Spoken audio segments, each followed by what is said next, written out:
Welcome to Black History Matters 2025. In this episode, we will discuss the New York Slave Revolt of 1712, one of the earliest recorded uprisings of enslaved people in the colonial Americas.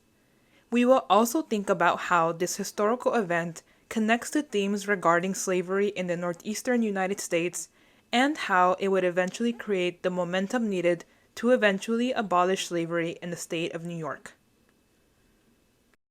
For context, the first successful revolution of enslaved people in the Americas was in 1790 in Saint Domingue, what would become the country of Haiti. So, this moment in 1712 in New York truly was an important revolutionary moment, indicating that those who were enslaved would always continue to resist systems of oppression. Slavery in New York had deep roots. While often associated with the southern United States, slavery was central to the economy of the Northeast as well. The Dutch first brought enslaved Africans to the colony of New Netherland in 1626. When the English took control and renamed it New York in 1664, the system of slavery expanded. By the early 18th century, nearly 1 in every 5 people in New York City was enslaved. Enslaved individuals worked in homes, on docks, and in shipyards and on farms. New York was different from the South in that enslaved people were often concentrated in urban areas. In this narrative, I am going to focus primarily on New York City, although much of the enslaved population was also concentrated in other big settlements of New York State, although the main one would be New York City. By the early 1700s, New York had the largest population of enslaved people in the North. In 1703, about 42% of households in New York City enslaved at least one person, usually one or two, compared to 6% of households in Philadelphia and 2% in Boston.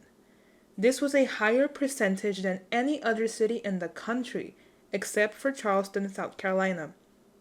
Enslaved laborers were crucial to the city's economy, working in construction, shipbuilding, agriculture, and as household servants.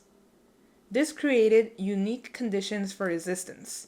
The city's enslaved population lived close to one another, interacted with free black people and other laborers, and had opportunities to organize in ways that were harder on isolated plantations in the South.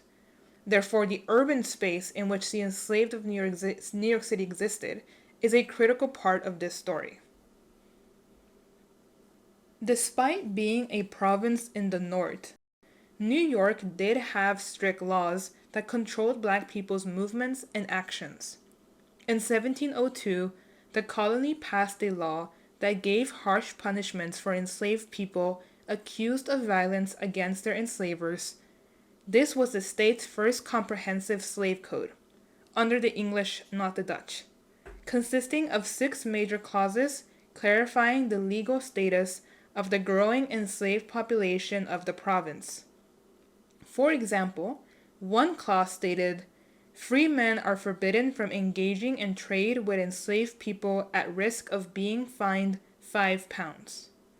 Another one said, "Slave owners are granted the authority to punish their slaves in whatever way they see fit, barring any risk to life or limb." And another one said, "Enslaved peoples are forbidden from congregating in groups of more than 3 people, except in cases where it is required by their work or otherwise sanctioned by their enslaver. Violation of this statute can result in a punishment of up to 40 lashes." And lastly, another clause stated, "Enslaved people are no longer permitted to testify in a court of law, except in cases directly relating to another enslaved person." Another law, 4 years later, in 1706, made it harder for enslaved people to gain freedom. These laws created an environment of oppression and fear. This specific law ruled that owners did not need to free a baptized enslaved person. The same law ruled that any child born to an enslaved mother was to be enslaved for life. In combination with poor working conditions, these laws and the constant threat of violence created a climate of unrest amongst the enslaved population of New York. Likewise, New York's economy in the 18th century was deeply connected to the trade in enslaved people and the goods they produced, such as sugar, tobacco, indigo, coffee, chocolate, and later cotton, all across the world. Local ship captains and merchants were actively involved in buying and selling enslaved individuals, both along the African coast and within the city's taverns. At some point, nearly every businessman in New York had a financial interest in the trafficking of human beings. So the extent of slavery in New York not only included the enslaved living within New York State, but also those enslaved in the South, whom New York financiers were heavily invested in. By 1712, tensions had reached a breaking point. On the night of April 6th or April 7th, the dates differ depending on the source, a group of about 20 or 24 enslaved people set fire to a building in the city center. As white colonists rushed to put out the flames, the rebels attacked with weapons, killing 9 people and injuring several others. The response was brutal. Authorities captured and executed more than 20 of the rebels. Some were burned alive, while others were hanged or tortured. 6 committed suicide before they were apprehended. While the slave revolt of 1712, which happened in New York City, itself as an event is rather short, the context in which it occurred, as I have just spent the last few minutes going over, and the aftermath, which I will speak to now, is important. Rather than reconsidering the institution of slavery and the racial hierarchy it upheld, to understand the grievances of those who were enslaved and who formulated the revolution, New York authorities responded to the revolt by reinforcing both the institution of slavery and the racial hierarchy. Laws were enacted to further restrict the lives of enslaved people, including prohibiting gatherings of more than 3 individuals and making the process of manumission more difficult for those who are enslaved. As a result, slavery remained entrenched in New York for many, many more years. It wasn't until 1799 that legislation was passed to initiate the gradual abolition of slavery in the state of New York. However, before going into the specifics of how gradual abolition functioned in the state after 1799, it is important to look at events that occurred directly after the 1712 revolt.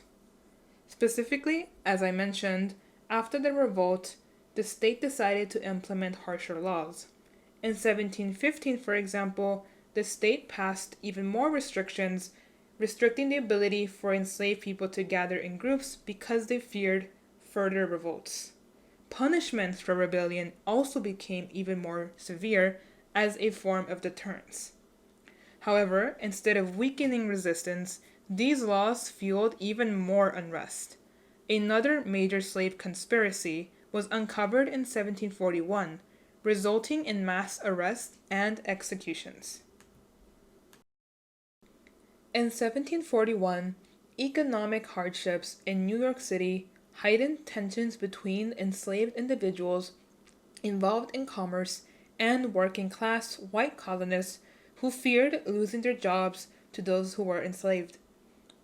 These conflicts escalated in the spring of that year when a series of fires broke out, sparking widespread panic among white residents who suspected an organized rebellion by enslaved people, as they had the example of the 1712 revolt in the back of their minds.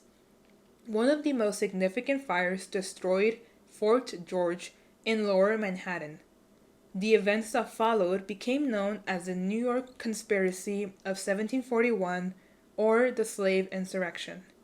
Nearly 200 people were arrested, including at least 20 white individuals, some of whom were accused of being Catholic spies.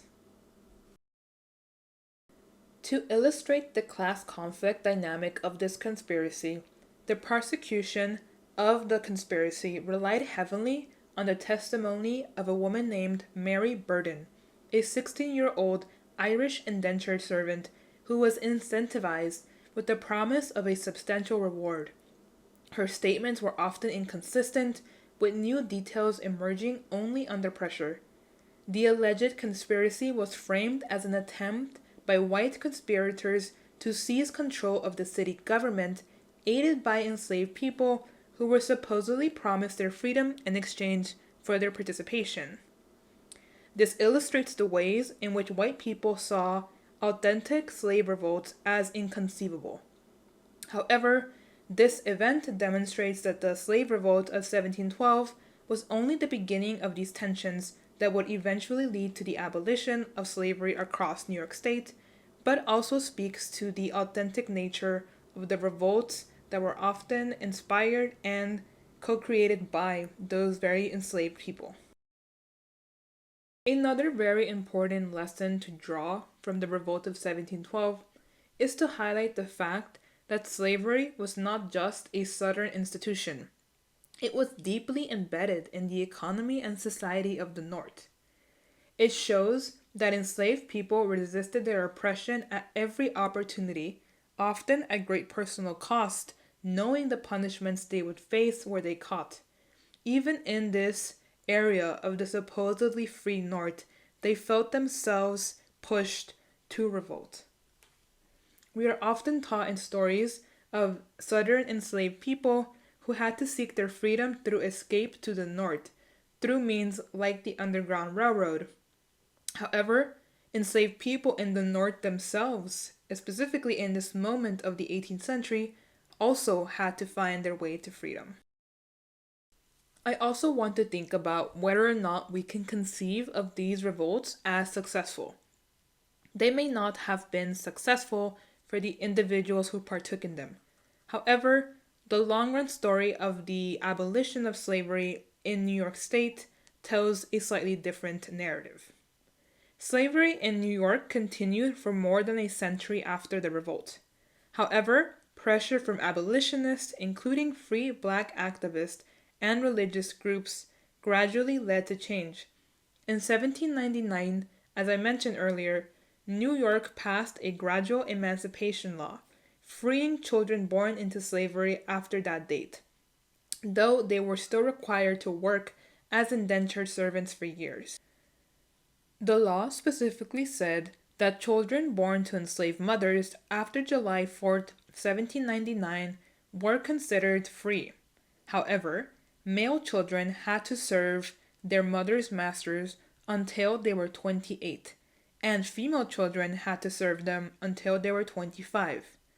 Thereafter, they would only be free after the slave owner manumitted them by signing a certificate. In 1817, New York passed another law that set 1827 as the year of final emancipation. Full abolition came on July 4th, 1827, when all remaining enslaved people in New York were officially freed. This does not make New York the first state to abolish slavery, not even close, but it did put it ahead of the nation. One can only think that revolts like that of 1712, which shook the security of white masters in New York, played a role. Of course, we know that slavery across the nation did not end until 1865, after the Civil War with the passing of the 13th Amendment on December 6, 1865. And even then, some individuals remained enslaved until later dates. That is why Juneteenth is celebrated now as a national holiday since 2021. Juneteenth celebrates the emancipation of enslaved African Americans in the United States. It marks June 19, 1865, when Union troops arrived in Galveston, Texas, and announced that all enslaved people were free, more than 2 years after the Emancipation Proclamation. It is therefore often recognized as the final bastion of slavery to have ended. While it is difficult to draw direct lines of correlation, such as the Revolt of 1712 directly to abolition in the state, it is important to conclude by thinking of the slave revolt of 1712 as a reminder that the struggle for freedom was a constant battle in which people risked their own safeties, their own lives, to ensure that the establishment of slavery, the institution of slavery, never felt safe. Enslaved people resisted in many different ways, both large and small, and this revolt is only one example of the various ways in which they resisted. Thank you for joining us for this episode of Black History Matters 2025. Be sure to check out our upcoming videos as we continue to explore different overlooked stories from Black American history. The next video will be available on Wednesday, February 5th on our YouTube channel.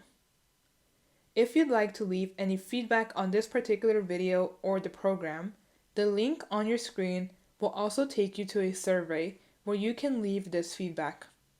The link is also available in the video description.